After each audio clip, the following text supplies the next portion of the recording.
All right. Hello, everybody. Thanks for being here today. This is going to be week 8 of continuing education. So this week, I'm going to be covering self-sourcing and prospecting. And I know that it's month end for everybody here. So I've pared down the material today, going to make it a lot more condensed, shorter. So realistically, it should probably be about half an hour lesson. Then I'll let you get back to what you've got to do for month end. I know it's getting down to the nitty gritty. So appreciate y'all taking the time, and hopefully there's some good information here that you didn't know prior to. And also, if anyone's got any great self-sourcing prospecting tips that I don't mention, please feel free to chime in. You know, it's a great asset for everybody. No worries, Andy. Thanks for being here, mate. All right, so as we always do, we begin with a quote. So opportunities don't happen, you create them. And that's Chris Grosser, entrepreneur. And I think we all know as SEs just how important it is to self-source your own leads, whether that's going to be from networking, utilizing third-party sources, websites. It's really going to be the skill of self-sourcing that's going to separate the high-performing SEs from everybody else. All right, so why are we here? So the goals today are to introduce new ways to prospect and to build out your pipeline. Primary takeaways, hopefully how to self-source via third-party websites and obtain homeowner information from other STM sites. And there's also going to be a self-reflection in the deck that you'll get later on today. So if you've got time to fill that out, much appreciated. So basically, I'm just going to share some tips and tricks today that the training teams come up with, and also some stuff that we've learned this week from other SEs that I had no idea about. So it's really just going to put the power back in your hands. It's going to be a great way for you to beef up your pipeline without having to wait from leads coming in from, say, Bethany or management, or to keep working the same leads again and again that, you know, could possibly be dead ends. All right, so first of all, how do we find homes? So this is going to be pain point prospecting on competitor sites. So first thing to do is to look and see if a property is being booked. So go to a website, whether it be Vrbo, whether it be Airbnb, and just put in a shorter reservation in the calendar. And then you can kind of get a high-level view of homes in your area, if they're being booked and what's going on. Are the homes with lots of availability there? If so, why is that the case? Are the pictures not very good on the website? I mean, pictures are going to give us the first impression off the bat. So if we look at a picture that's, you know, just not appealing at all, no one's going to be booking it. So that could be a reason for us to reach out to the homeowner, and we can solve for that. You know, our photography will be fantastic, get them a lot more interest. Also, on these websites, go in and put in a longer extended rental period. And that's going to show us homes that are going to be available for longer rentals. And it's also we want to find the homes that have a lot of availability, because whether it's self-managed or whether it's managed by a property management company, they're not doing a good job if there is a lot of availability showing on these websites. Also, we'll show homes available for longer rentals. If you're trying to get an idea of what homes are rented for extended stays, you can look in the calendar, put in a longer date, and that's going to show you which ones, you know, are going to do the extended stays. Put in parameters like bedroom count, etc. So amenities, things that, you know, would make the home something we'd want to sign for Vacasa. It's got to be something that looks good, that we're confident would rent out. And then look for min stays. Is this impacting their bottom line? So minimum stays can show up if there's an unknown pain point with the homeowner. Why does a homeowner have a min stay? They could be leaving a lot of money on the table by setting that min stay. They might not know about that. And also, when we're looking at these calendars, how is the home priced? If it's priced the exact same every single night, they're also leaving a lot of money on the table. They might not be aware that they can be getting a lot more money during certain times, or that they could actually be getting a lot more bookings if the rate did lower. So that would give us a fantastic talking point to bring up our dynamic pricing and how that works. So searching all of these different things, it's going to give us a lot of great talking points to discuss with the homeowner. And it's going to give us the ability and firepower to overcome their pain points and objections. And another thing I'm sure we all are well aware of is to take a look at is reviews. If a home has poor reviews, what's the reasoning behind that? Once again, it gives us a great reason to start a conversation and dig in a bit more with that homeowner. All right, so pain point prospecting on competitor sites. So now that we found some listings that might work for us, what do we do next to dig in? So there is a permit at the bottom of the screen, typically on listings, whether it's Vrbo, Airbnb, there is going to be a permit number that's shown on there. So we can plug that permit information into the city's website to get contact information. So just to give you an example, so if you look at an Airbnb listing, typically when it's going to give the information on the listing, there's going to be a license number, a permit number there at the bottom. So just by searching a little bit, it should be pretty easy to find. And it is a lot of times legally, they have to display that. And then for another example, so Vrbo, for example, once again, it's under the description of the place, City of Palm Springs permit 3149. So if you're having trouble finding this, you can always just Control F, type in permit, and you can highlight the permit on that website, track down where it is. So once we've got that permit, like I said, we can go into the actual website, plug it in, and hopefully it gives us that contact information too. And then permits are going to be, it is displayed very clearly. Just type it in. Typically, it's going to pull up name, hopefully phone number, all of that stuff. And then we can also search the address if we've only got the address in public records to confirm who the homeowner is. So there's also other websites such as True People Search, Spokeo, a lot of different options we can go down once we've garnered that information. So it's pretty easy to find the permit, and then that's going to lead us to, be able to find the homeowner information from that point on.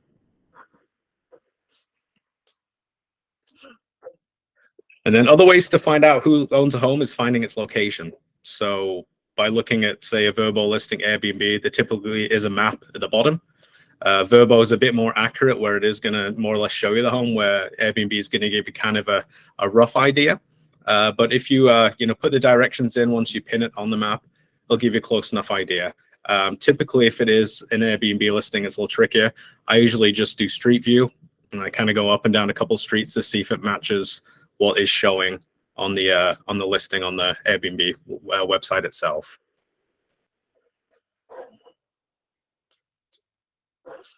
All right, so pain point prospecting on long-term rental sites. So this is going to be the sites like your Realtor.com, Redfin, Movoto, Rent.com, Homes.com, Apartments.com. There's loads of them out there. So we're going to locate a property on that website, and what we want to do is find homes that have been in there for the longest amount of time, and see who's managing it. We want to start by looking at the homes that have been listed a long time. Also, another massive tip would be to type in under filters if the home is furnished. If it's been on there for a long time and it's furnished, that's gold. That's something that we could definitely bring into our portfolio. And just give you an example here, let me pull up Zillow. So if we're looking at, and I've just got Desert Hot Springs here, for example, and I did a filter of homes that have been on there 30 plus days. It's going to pull up all of the options there. And just by click on a home here, what's actually remarkable is a lot of these actually will show you at the very bottom, it's listed by the guy who owns the home. So it's not even a property management company. That is the guy we want to talk to. So it's worth a conversation with Frank. Say your home's been on there for a couple of weeks. What's going on with that? And I mean, these are updated every single day. There's a massive, massive inventory of properties and phone numbers just right there at our fingertips. So this one isn't furnished, but the ones that are furnished, it's an easy money deal. So just another great example of what you can do when you've got some downtime. Just scour these websites and see what is available.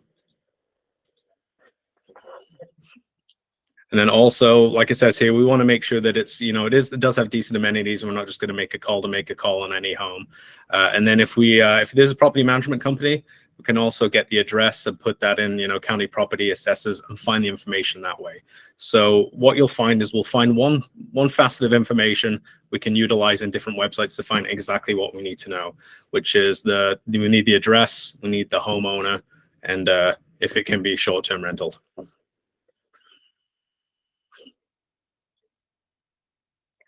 All right, so pain point prospecting on Vrbo. So this is really just going to take into account how to pain point prospect when it's when we're looking at holiday occupancy.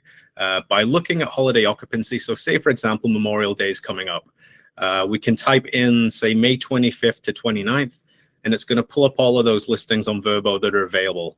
And if something is available when a holiday's, just a couple weeks out, that's kind of a red flag. Why is that home still available when there's going to be a massive holiday coming? You'd think everything should be booked up.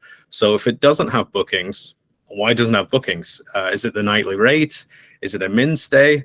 Realistically, it should have a booking. So once again, we need to uncover why they're not getting bookings, and that's why we want to have the conversation with these homeowners. What is the reason for this? So anytime there's a holiday coming up, whether it be Thanksgiving, Christmas, it's a great time for us to dig into our markets and just see what's available. And the more that's available, the more opportunity we have to jump into those markets and make those phone calls.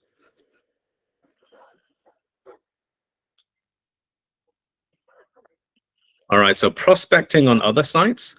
So what are some other sites that we can prospect besides the third-party short-term rentals? So we can also uncover some more information where listings might be a good fit. One of them would be tax records. So just doing a simple Google search of property tax search in the market you're working at, or just county name, it's gonna more times than not provide us with a link to go to the public records. And then we can use those to obtain the homeowner information that way. Not all markets do have that tax information that's available, but it's worth a shot. And a lot of them actually, I'd say more times than not, you will be able to find that information. Local government permit sites. So in many cases, not all markets, a permit is required to legally operate. So most of those markets where that is the case, they're going to have an online database that's actually public domain. Any of us can go in there and find that information, and we can find out if they're applying for a permit, if the permit's expired, if they have a current up and running permit. Fantastic. So that is just fantastic news for us as sales professionals, to be able to find legally operating short-term rentals and the owners who are attached to those rentals. So once we've got that other permit site, we can enter in the local permit site information. Bing, bing, bing. We've got all the information we need. So before we go any further, when we are prospecting, though, also keep an eye on Salesforce. Make sure you're putting in the address in there, so we already know it's not something we've worked, someone's working, or that is already one of our units. So I'm just going to pause there. Does anyone on the call have any prospecting techniques different from what I've just shared so far that they'd like to chime in with? Bobby, thank you. Morning, Daniel. One of the things that I find that's actually an added value to me is I know a lot of people talk about long-term rentals being our competitors, and I actually find that that can be true to an extent, but they also get a lot of leads for people looking to do short-term rentals. And I have partnered with several long-term rental companies that have sent me several referrals, because the people that are reaching out to them are asking about short-term rentals, and they don't do that, so they send them my direction. So I've gotten a lot of leads just for partnering off long-term rental property management companies. That's great stuff, Bobby. That's fantastic. Yeah, I mean, you scratch my back, I'll scratch yours. Symbiotic, you're helping them out too. So fantastic stuff. Great, thank you. Andy. I've had a lot of luck working with Onyx, which is like it's like a hunting app / like website, but it's essentially Google Maps with like a property overlay over it. Okay. So it's a lot better for sourcing like a specific neighborhood, so like beach markets or ski markets that you're looking for ski on, ski off or whatnot. Basically just like go to essentially a Google Map overlay, look at the actual area, and you can just click property by property, and it'll show you owner's name as well as their tax address. Brilliant. And if that tax address is different than that city or town that you're looking in, it's a secondary property, and you just do a search for the name in that area. Great. Bozeman. I was actually wondering how was that spelled, so that's fantastic. Everyone make note of Onyx. Great stuff. Anyone else got any tips or prospecting methods they like to use? Grant. Yeah, you mentioned local government permit sites, but I use the property appraiser website for the county. Okay. At least where I'm at, you can basically just type in an address for like a condo building, and it'll pull every unit in there. And then you can just export it into an Excel sheet, and it'll give you the address, the owner, the mailing address, and then I would take the mailing address with the homeowner name to get a phone number and email. And it's super easy. So it's just, you can do a whole, like I did an entire 150, 130 unit condo building in a day, and then flipped it over to Bethany, and she put it into Salesforce for me within 24 hours. So it's super easy. That's great stuff, Grant. Fantastic tips. Yeah, really good stuff. Jackie, didn't know you were here. Hello. Hey. To add off of, or to build off of that, so as Grant said, you can send lists like that to your RSM or Bethany to be uploaded into Salesforce. They can also dedupe those lists. So make sure that you're not reaching out. Bobby's like, oh, hey. Make sure that you're not reaching out to folks that are already in Salesforce so they can pare those down for you. Really great information, everybody. This is really great stuff. All right, so next up, do you have a hunter's mentality? Because that's really what it takes. I mean, it's just putting in, the extra time, maybe it be, 30 minutes a day, hour a day, just to get those, do that hunting around, see what's available, see what's out there. And the benefits are going to be massive. So how to find the address, and this is kind of what I touched on a bit earlier. So this is just gonna be an example of a Vrbo map on the bottom, on the left there. And then on the right-hand side is just gonna be the Google Maps. So what you can typically do is, like I said, you can pull up the map of Vrbo and Google Maps and zoom into the same point. And then typically you can find the exact property and it's gonna give the address and all that stuff. So that is how I'd kind of dig into that map process, just overlay them side by side. And then you click on the Google Maps, it will give you the address once you put a pin on it. So that's pretty simple. I'm sure we've all done that before. And then what you can also do is just once you've got the home, zoom into the pictures. On the left-hand side would be the picture from the Vrbo website. The right-hand side is going to be the picture from Google Maps. So you can put them side by side and say, hey, this has got the same trees in front of it. It's even got the same cars. I'm certain that this is the same property. So there you've got the address, and then you can look up the other stuff on, county websites, and then you've got the contact, you've got the phone number, you can move forward with, contact them about short-term rentals. So speaking of what Andy mentioned, yeah, Grant. Sorry, and I've dealt with this where I'm not entirely sure, but you can just, if you know that you're down to like streets or cross streets, you can just talk to them about that. And then when you get forward in the conversation, you could be like, can I just have you confirm the exact address? And then they can just spit it out to you. Yeah, that's a great point. Yeah, if you don't have it completely, it still warrants a phone call just to discuss, what we can do for them. So good point, Grant. Thank you. So one thing I'm going to show here that's actually Jackie brought to all of our attention this week, kind of touches what Andy mentioned on earlier, is going to be about just Google Maps. So as you can see here, I've just got a map of Portland, but you can use this for any area you want to. On the top, there's going to be a tab to click to say hotels. And then once you click hotels, you see there's another one that pops out to the right of it. Says vacation rentals. So if you pop that, it's going to have all of these dots, and these are all vacation rentals. Not all of them, but every single dot is going to be a vacation rental in Portland. So what you can do is click on these dots, for example. You're going to find out what the home is, what it's called, who it's listed by. Blue Pillow can look at ratings, get a bit more information that way. But what's also really massive on this is you can also just hone in and actually click on the exact property, and it's going to give the address there. So now you've got the address of that home, and it's all on Google Maps. It is a short-term rental. If it's listed on here, it's going to be legally permitted, ready to go. So you've got the permit, you've got the home, who it's listed by. Gives us a lot of talking points. Then we've just got to find out the phone number and who to talk to, and off we go. It's always been around. Where was it last week? I didn't know about it. Jackie just kind of blew all of our minds. It's so simple. Yeah, no one did. It's like, what? So it's kind of been the big takeaway in every class, and it's been sitting in front of us the entire time. So super easy.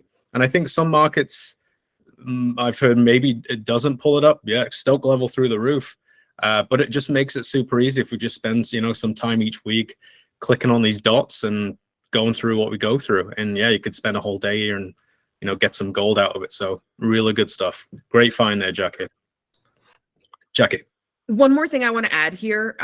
Just, of course, if you guys are operating in a regulated state, be mindful that you are operating, as always, within the parameters that you need to, in not soliciting properties that are already listed with existing property managers, right? It should be pretty easy to decipher when you're looking at these, whether it's self-managed or managed by another property manager. Chelsea. Apparently, Sorry, I can't help myself. It's Daniel's class. Yeah, I want you to talk more about that. Like in regulated states, we're not allowed to go after other homes that are property managed by other property managers. Is that like a? That's correct. Yeah, you're in violation of of the rules. I guess it depends on the state, but So would you You just have to are- wait for them to come to you, or is there any way for you to be able to self-source those just by like doing anything else? Like how would they be able to find out? So like, in a state where you have to be listed to sell property management, if you cannot go for a home that is listed with another property manager, it's something called sign crossing. So you can't cold call someone who you know is with another property manager and say, hey, wanted to see if you were interested in Vacasa. What if we do like lists that Bethany has had, and one of the ones that's on like the lists of campaigns that Bethany's given us has the address, you call it, and they always say then they say that they're with another property manager. Like, is that still Yeah. violating those law? I would say just have something in your pocket that you're comfortable reciting to the effect of, I apologize for that. This call was not intended to solicit business with someone who was already listed with another property manager. You know, we can't know what we don't know, like Sure. in that case for sure, but we have to be careful with that. What I would do is check specifically if Chelsea, if you are overseeing anybody who is in a regulated state, I would check in with the compliance brokers for those states specifically. This was brought up to me in talking with Micah Victory this week, who's the compliance broker for the state of Colorado, and kind of got into that a little bit, but it's up to each. I mean, it can differ state to state. So check in with your state's compliance brokers. Good job. And Tammy, I think you had a question. Do you still have one, or? I think I answered my own question. I was kind of walking through the Google search here. Okay, gotcha. Because like I don't remember unless I do it. I could Gotcha. write it down all day and be like, what did he say? So the part I missed was, we just click on the dot to find the address. So yeah, so if you zoom into the dot and you click on the house itself that the dot's on, it's going to give you the address of that property. So if you zoom all the way in, so it shows you the actual house. And it could be, I mean, it could be apartment building, so that's not going to give you the exact unit, but it'll show you the building, if that makes sense. And that's a good thing. Yeah. Yeah, that's a good thing. All right. Got Right, it? Okay, no problem. Andy, did you still have a question, mate? No, I was going to suggest the same verbiage that Jackie had for like cold email outreach, and just put that at the bottom for, not soliciting anything if you're already under contract, but it might just be an easy way to kind of skirt around some of those. Just kind of limits you to email outreach, but Yeah, I mean, makes sense. Yeah, that's a good idea. Yeah. All right, so let's continue here, everybody. All right, so we've kind of already touched on this a bit now. So now that we've got the address that's been verified by, comparing Verbo, Google Maps, how do we find out who owns it? So we can head to the county assessor's website, plug in the address that way. If it is an LLC, and a lot of us have, trouble with LLCs, you can search the Secretary of State's website, and that's going to tell you who's the managing member. Jackie did one the other day, which was an LLC that actually pulled to the contact was another LLC. So sometimes it can get a bit kind of spider webby to track it down. You might have to go through a couple different levels to get that information. Or you can look at truepeoplesearch.com. I don't know if anyone uses that on here. I'd say put your own information in just to give you an idea of how accurate it is. For me, it was pretty accurate, but it's going to give you, the most recent phone number, hopefully, email addresses, contacts, and all that stuff. One's whiskey, Bobby. And then you're going to build your lead and reach out to the owners to begin conversation about the pain points. So another thing that we talk about, I'm going to put a couple links in the chat here. So these are a couple links that we got from SCs this week for other websites to use. So one is corporation.directory/Secretary States. It's to search businesses nationwide.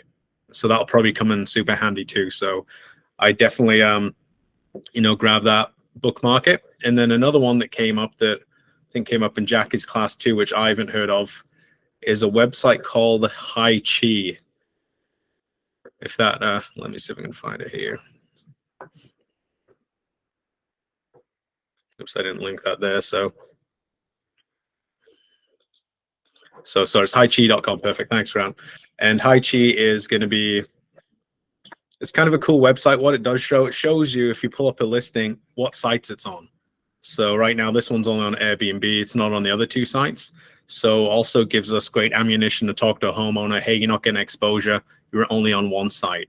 And it's going to tell us about the reviews, amenities. It's essentially the same listing that's going to be on the other website, but just another great tool to dig in to learn a bit more about, how the home is being managed and how we can help them out. So we can look at the photographs, we can look at the bookings. Yeah, Ryan.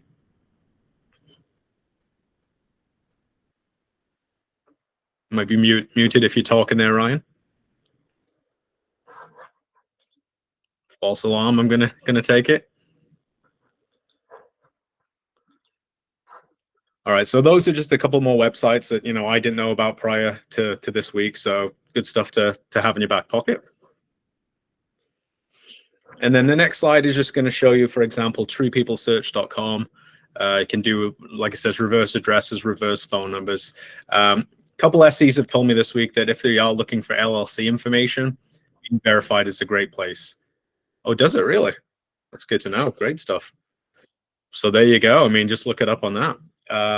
So like I said, I don't know if anyone's used Being Verified for LLCs, but sounds like that's the best place to go. So I think all of these tools together, you kind of get the gist. It's a great way to find your own leads when you do have that downtime and grow your pipeline. And it's nice to have everything in your hands so you can control your own destiny. All right. So any questions with anything there? Anybody? Because that's gonna more or less take us into the final lap for the day and get you all back finishing up the month. So takeaways and homework. All right, so first takeaways. So hopefully this has helped, how to learn how to self-source via these third-party websites, how to obtain homeowner information from other, STM sites also. It's going to help us find how to pinpoint addresses to locate STRs.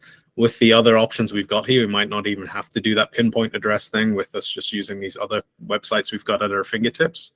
And then how to be successful. So hopefully we can use these techniques to self-source new opportunities. And then hopefully we can also search short-term rental websites to see where areas of opportunities lie for homeowners before you reach out. So final slide is just homework. So I know everyone's busy and it's the end of the month. So when you do have a spare moment, if you could send an email to continueducation@vacasa.com and your manager, CC them on it also, please. And just include, a lead that you've actually self-sourced and send the Salesforce link to us. And then also, if you can send us your favorite takeaway from this week. Daniel. Hey, Daniel.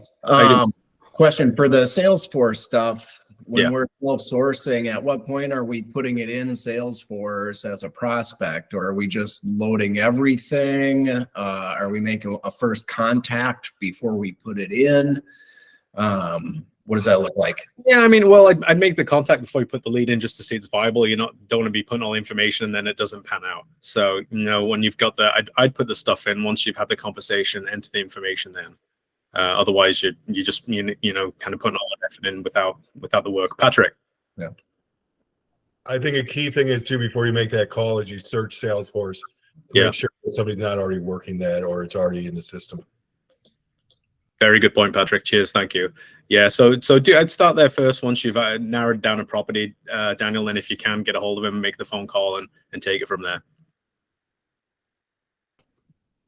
All right. Anyone else with anything there, Tammy? Yes. On that note, so I just want to make sure I'm hearing this clearly. You're saying to call them before we enter the information into Salesforce? I mean, it's whatever works for you. You can put it in the Salesforce and then type your notes in that way. It's really, you're going to be your own boss when you're self-sourcing this. So you could either, if that's the way you work, you want to put all the information in, great. I would probably, typically I'd get the information, make the call, and I can type it in when I'm on the phone with that person if I know it's going to work out. But it really just comes down to, what works best for you. Because like I said, you don't want to go and type in all this information if it doesn't turn into anything. You've wasted all your own time there. Grant. So doing that's a little confusing to me because it seems like they're wanting us to track our calls. But if you're calling people and it's not going to work, how do you still track that into SalesLoft or Salesforce if you don't have a lead kind of like in place to assign that call to? Yeah, I guess I guess in that case, Grant, that's a very good point. So you probably would put it in first before you make the call. Yeah, Now that Because sales, then that way you could see if it's a dupe or not too, if you put it into Salesforce first. yeah, that's a fair point. Great point. Yeah. So yeah, that makes sense to do that to track your calls. And also, so going back a little here, we want to make sure that someone else isn't doing the same thing. So if I'm calling Joe Smith and somebody else in my market is calling Joe Smith, we don't want to be calling those people on this, you know. Yeah. So, okay. No, fair points, guys. You nailed it. Yeah. So good stuff. Yeah. That's why we're all here, to learn from each other. So, all right. Anyone else with any feedback, any tips, tricks? All right. Well, I'll class dismissed. I'll let you get back to the end of the month. So best of luck, everybody. Hopefully you have a great finish. And if you can get that homework to us when you get a spare moment, be greatly appreciated. Thanks, everybody.